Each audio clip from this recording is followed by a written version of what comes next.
Kata ulama, orang yang meninggal dunia itu Bu, yang ditungguin cuma 3. Pertama yang ditungguin adalah kapan datangnya hari kiamat. Tuh yang ditungguin sama yang udah meninggal dunia.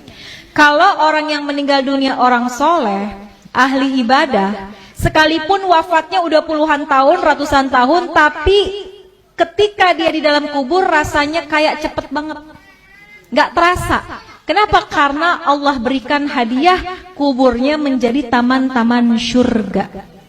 Kita berharap kita bisa model kayak begitu.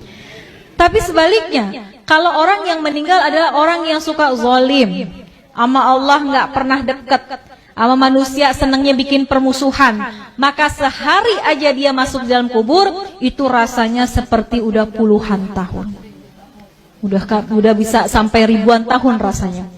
Maka orang yang ada dalam kubur yang meninggal dunia nungguin kapan sih datangnya hari kiamat.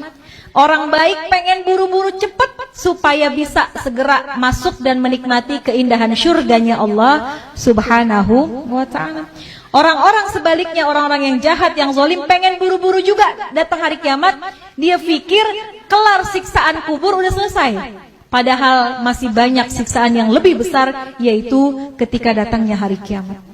Maka pertama orang yang meninggal nungguin kapan datangnya hari kiamat.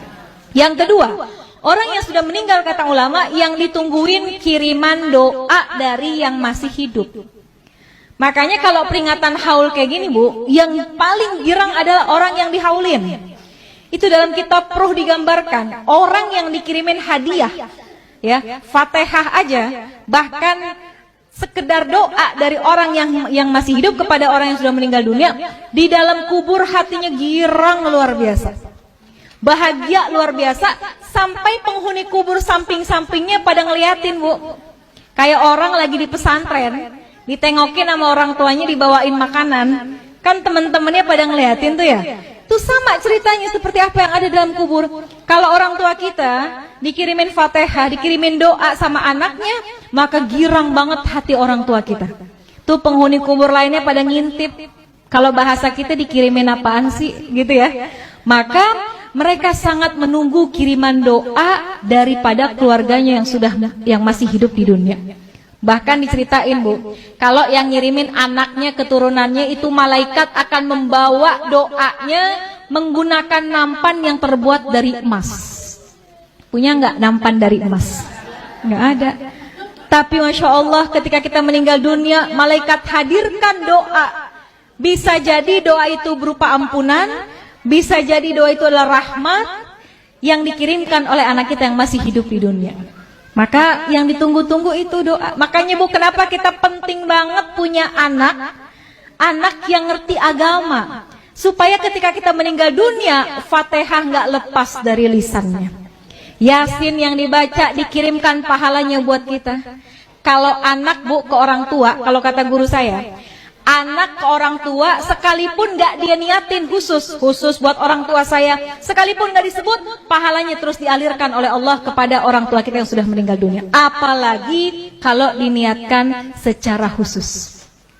Besok nih bentar lagi mau kurban ya Bu, kita boleh sedekah pahalanya buat orang tua kita, tapi nama kurbannya adalah kita.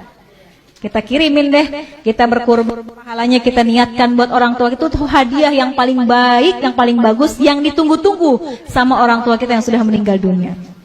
Yang ketiga, apa yang ditungguin sama orang yang meninggal dunia? Kiriman laporan dari malaikat. Tuh malaikat itu Bu ngirimin laporan tentang anak cucu keturunannya.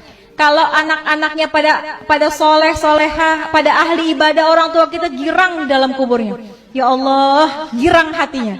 Tapi kalau yang disampaikan oleh malaikat, anak-anaknya pada berantem, anak-anaknya ninggalin sholat, anak-anaknya pada nggak akur satu sama lain, itu juga berita itu akan sampai kepada orang tua kita.